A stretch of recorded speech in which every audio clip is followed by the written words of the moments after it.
Welcome, Got it. everybody, to our new blog, Earth Medicine Soul Care. I am Oakwalker.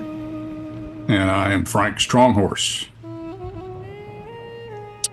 And we're going to be exploring different aspects, I guess you could say, of spiritual awarenesses that can assist us in taking care of our soul, which I think a lot of us, and I'm sure Oak Walker would agree, is probably one of the primary reasons that we have come to this planet. And so it's our intention to try to set something up so that people can focus on that aspect of themselves. And so, I guess, Oak Walker, we're going to give a little background of our particular paths that we followed so that people understand where we're coming from. Absolutely. We can begin with some background. So I'll start with that. I uh, I was just your normal run of the mill kind of guy. I was an electronic technician who surfed all my life, and I was going to Tai Chi classes so that I could learn how to surf better. And lo and behold, during the process of this highly meditative movement, quasi martial art, I guess you could say, I discovered that there were boundaries of energy that existed far beyond my normal physical body. And at that point, I realized that there was, how do I word this without sounding real stupid? Something to all this woo woo stuff is the first thing that popped into my mind. But I realized that there Right. was more than just the physical world going on there. Uh, I had already had a interesting experience actually at an altar call way back in the 70s where I realized that there was something in the universe that was bigger than me. And that was an experience that stayed with me all my whole life long. And then when this started going on, it set me off into this long study of all kinds of different energy works and alternative spiritualities. It began with Taoism because I was right there in a Tai Chi class, and that meant a Mm-hmm. lot to me. And then I moved into the study of uh, a cross cultural study of all the different kinds of spirituality, with the exception of a few of the major ones. I didn't get deeply into Judaism. I didn't get deeply into Muslim, but I was doing the Bhagavad Gita and studying all these things and noticing that there's an astonishing number of similarities between all of these systems. And then I finally ended up with my mentor Oscar Miro Quesada, who was a half indigenous Peruvian. His mother was an indigenous Quechua, and I think she was Quechua. And he integrated a lot of, he was a master's in psychology by training.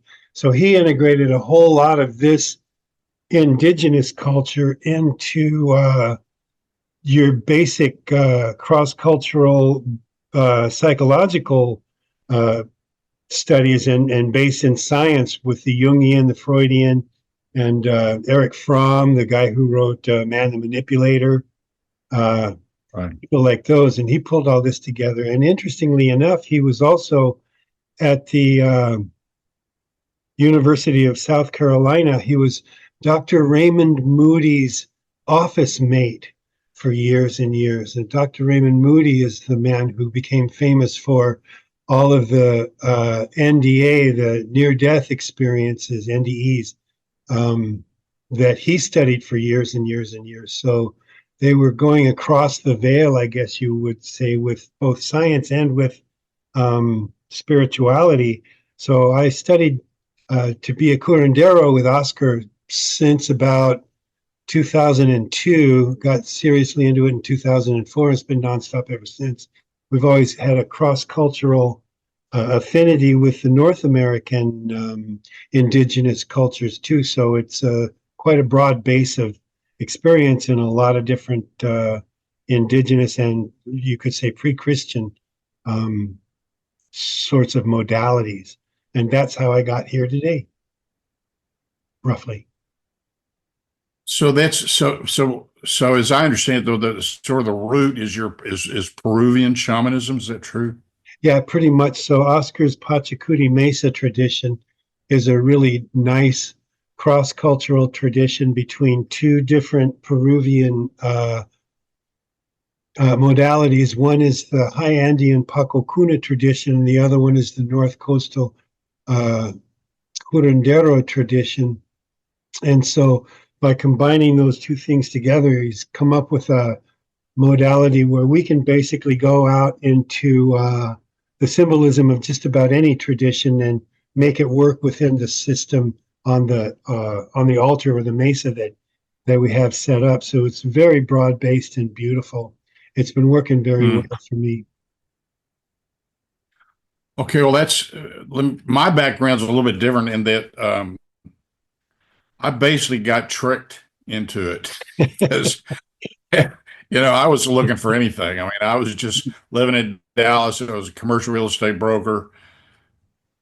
I was working on big real estate deals and running the clubs at night, just having a great time. And this woman who was an apprentice to Sun Bear came in my office one day and she said, "There's a guy coming to town. You need to go see him." And I said, "Why?" And she said, "Well, because it'll change your life." And I thought, "Oh, well, I don't get that I need to change a whole lot. And so I was really kind of just rude to her. She threw the thing flyers down on my desk. She said, "Well, he's a Nagual, and you need to go see him."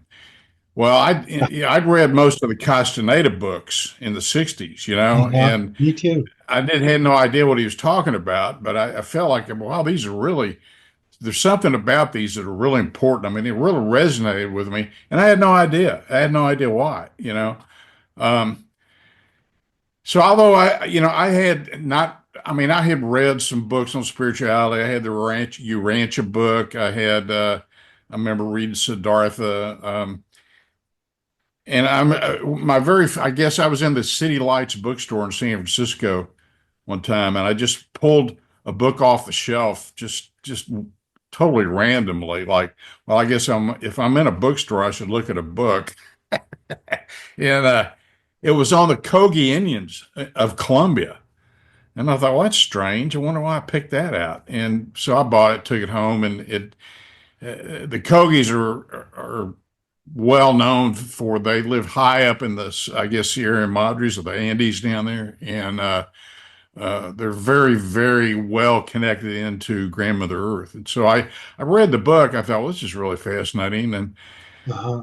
then when I was living in Santa Fe, I had a guy by the name of David who was a priest for the Native American church.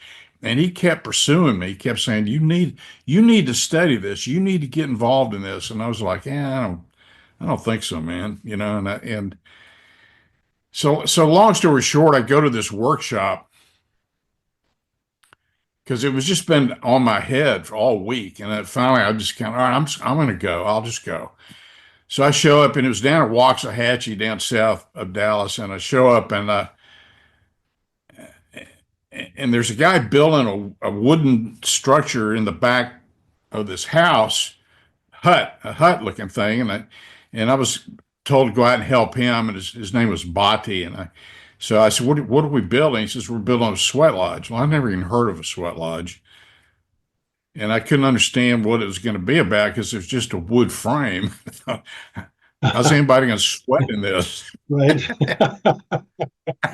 I, so so the first night of the workshop, this guy's lecturing, and I remember when he first showed up, he got out. So I was out working with Bhatti, and I saw him get out of the car, and he was all dressed in black, and he had a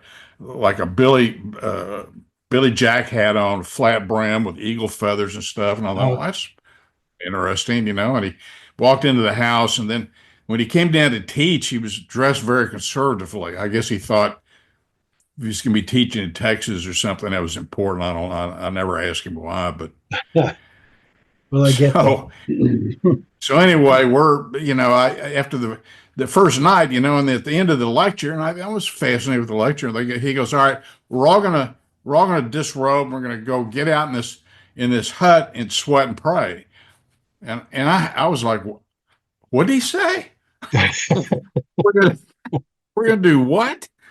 And people were like, yeah. And they just started rubbing their clothes off. I thought, well, this is totally strange. And so I thought I'd go along with the gag, So I followed along, and we get into this thing, and I shut the door. And man, it is. I can't even see my hand in front of my face. It's so black. And next thing I know, I get hit with a wave of heat, and I remember thinking, "Oh my God, you have really stepped over the line this time." You know, you, you've done a lot of stuff, dude, but this one, this is takes a cake. And there was this elderly lady, I say elderly, it was an older lady sitting to my right. She starts doing like bear impressions. She's growling, and the woman in front of me just completely passes out, falls in my arms. And I'm like, oh my God. And I just, then when it was over, everybody just jumped up and crawled out like nothing had happened, and I've probably done over 100 sweat lodges since then, but that was definitely one of the most powerful. And I crawled out, and fell on a towel, and rolled over and looked up in the stars and went, God, there's a lot of stars out tonight. And I I really felt different. I really Yeah, did. I felt incredibly different. And so I came back for a second day, and I was really fascinated by the lectures. But on Sunday night, I was driving back to Dallas, and I got what's known as the knock of the spirit. And this voice said to me, yeah, "You have found that which you've been searching for." yeah. And I hadn't really been searching for anything, but I just knew that was the truth. And it was the first time I'd really felt the truth. And I literally broke down crying. And I cried all the way back to Dallas. And I walked into this apartment that I was, and my girlfriend at the time, who was convinced that I was joining a cult. Right. And I walked in, and I got tears streaming down my face. And she's like, "Oh my God, what's wrong?" And I looked at her and I says, "Absolutely nothing. Everything is perfect." She Uh-huh. kind of backed off, and I meant it. Yeah. And I didn't know it then, but what I was experiencing was the I am, Yes. you know, and, and there was just this synchronicity. There was this perfection. And I mean, to this day, I couldn't get over it. I mean, I was just absolutely blown away. So in a period of literally 72 hours, I'd gone from this commercial real estate broker to the I am, you know, Right. and that's a long way to go in a short period of time. Yeah. So then I thought, well, then I ended up going on a journey through the Southwest with this guy, and his name is Hardy Swiftdeer, Hmm. and he was an apprentice to a guy by the name of Tom Wilson, who's a Navajo, and in the Castaneda books, Tom Wilson's name was Don Gennaro, Uh-huh. and I so remember that. you know so he was part of this whole lineage of teachers, and I was fascinated to find out, well, what is this Castaneda stuff about? I mean, did he make this stuff up, or Yeah. was he on drugs, or what's he doing? And so I ended up on a mesa the first night, and I won't go into long detail right now about what that was about, but it was just absolutely phenomenal. I mean, I experienced stuff out there that I can't even hardly adequately describe. And so, long story short, I came out of it and I thought, you know what? I'm going to check this out. Yeah. Although I was a little bit hesitant because I thought, well, I don't want to, I'm not in it. I'm not a joiner. I don't want to get roped into some kind of cult or anything here. But so I ended up going to, doing more workshops with him. And he was living in LA at the time. And after about a year, I ended up packing up and moving to LA and becoming, one of the main apprentices. And Yeah. so I've been doing that for probably, I guess that was at 86, whatever that is, 25, 30 years. Um, 40. so it's been a huge benefit to my life, and has really contributed. So I'm really looking forward to sharing a lot of these stories with Uh-huh. people in this blog, because I think we can really, we can offer some really good things to people. But and I was doing some writing on, my latest book that no one will ever read. And I was writing, and I was thinking, and I thought about today, and I thought, well, the elephant in the room here is, and which I think we're both going to have to address, is that we're talking about things that very few people know little about. Yeah, that's And most of them, unless they actually experience it, would have a great deal of doubt about them. yeah. And so I think our challenge is going to be to convey this in a way that people are, that we spark their curiosity, that they think, well, maybe might be something I would in this for me. And so I hope that over the period of time that we end up doing this, that's kind of what we look forward to accomplish. Well, yes, I think so too. But it's important. I need to throw in here that we're not going to have any success in trying to convert people to a specific worldview or spirit view that we have. And Right, I think one of our main tasks here, because we're in a time that's so fraught with fear and uncertainty, that we need to use our experiences to get people to use whatever floats their boat to keep themselves. That's why we call it soul care, to keep themselves in a grounded state so that their self care helps them get through some times that are promising to be fairly tough. And we don't right, need to really get political because that's going to happen all on its own. But we right. do need a few people. There's some other people doing this. I really enjoy a guy on Substack called the Chocolate Taoist, and he's been bringing me back to my Taoist roots a little bit. And I'm starting to remind myself again how everything, it all comes together in the universe that is one song, Right, because that's what universe means, one song, right? So it's right, all, even though there's many, many different choruses of it, we're all right. going to have to use our own experiences to legitimize other people's own experiences so that they can take good care of themselves as moving forward.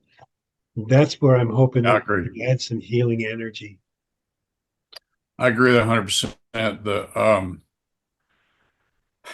It's so easily to get consumed with politics right now because it's all over the media, and it's You, it's a big selling point. And um, in the United States, I guess we're really inundated with it 24/7, basically. And so, I think if we can give even a sense of entertaining stories to people that allow them to even exit out of that for a period of time, so that yeah, they see that there is an alternative to lifestyle to what's being peddled out there as the one and only way. And in yeah, alignment with what you're saying, one of the things that really captured me when I decided to follow this particular path is they refer to themselves as the Sweet Medicine Sundance Teachings of Turtle Island of the Twisted Hairs, and, uh-huh, and the Twisted Hairs were uh,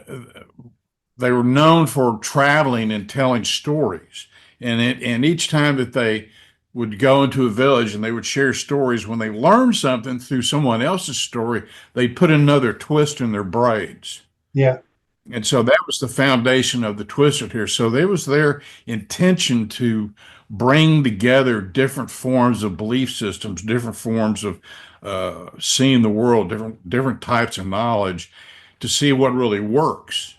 uh-huh. They're And when sort of it like worked, librarians. with it, yeah, what they would say, grow. If it grew corn, then they would put another braid in the hair to signify to them that they had gained another piece of knowledge. Um, so it helps eliminate dogma. It helps Yeah, kind of get rid of hey, guess who I am and guess what I got, and you really want to have this, you yeah, know, exactly. which which I think is really the biggest problem in the world these days. Is people going around trying to profit or uh, impress people with their own Uh-huh, personal stuff, and it takes us away from the thing that's all around us all the time anyway. That if we connect into that, we become, as you stated before, something is there that's larger than us, that Yeah. when we become a part of it, our priorities tend to shift, tend to change. Yeah. Yeah. And there's no need to become performative. That's a word that's been popping up in my head a lot lately, is because a lot of people, and God bless them. They're doing the best they know how. And so am I. And so are you. And, but so much of it's like, hey, you have to think of me as a good person because look at what I'm doing, which is Right, even contrary to what their own what their own rules say.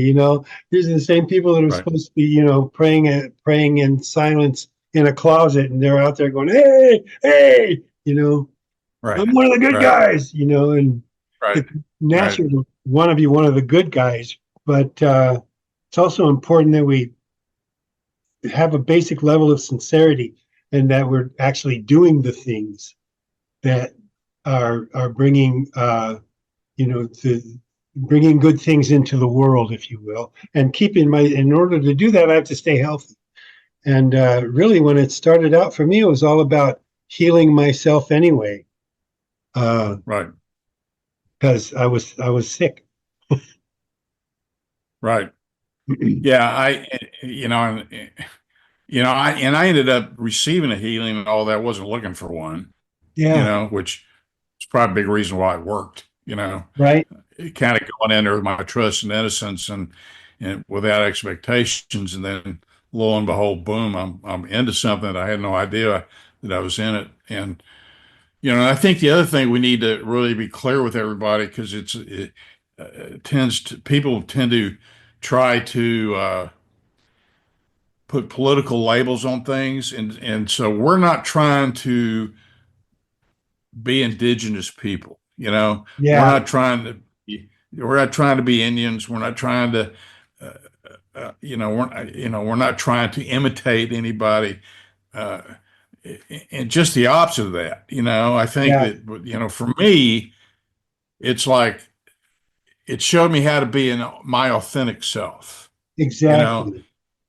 and I think with that, which was new to me. I didn't even know there was an authentic self. I thought I was in my authentic self. What's going Right. on? And Yep. you I'm know, playing by all the and rules. I'm doing everything you tell me, and that's my yeah, authentic self. Wait of a course I'm moment. authentic. What are you talking about, man? Who are you to tell me I'm not authentic? Right? And lo and behold, I discovered that wow, there's more here than I knew was here, Yeah, and exactly. so I think we can convey that then this will become educational. Yeah. Yep, I think you're right. And I think we both have lots and lots of stories. So, We're kind of running up on the end. yeah, we are running up on the end. So, I don't know how to close yet. This is our first one. So, and I'm sure that our intros and our closings are going to start becoming more or less pat as we move forward through this. So, let me Right. just say that it's been really good having you here and being with you for this short period of time. And my name is Oakwalker, and I'm here to help. Oh, well, and I'm Stronghorse, and which, by the way, means carry the message of the philosophies and beliefs of the people and the message of the heart. So, I've tried to live that. That's what I'll try to bring to the program, and we'll see how it goes, man. You and I'll have fun anyway. Right? We enjoy talking. So, if we can, this evolves into a series of medicine talks. Just being able to see how that level of communication presents itself, I think, will be educational in and of itself. So, Yeah, I agree. Well, so, dear listeners, whoever you may be and wherever you may be, thank you for having us. Thank you for listening in on us. And we will be back soon and chat with you later. oh, peace. Oh.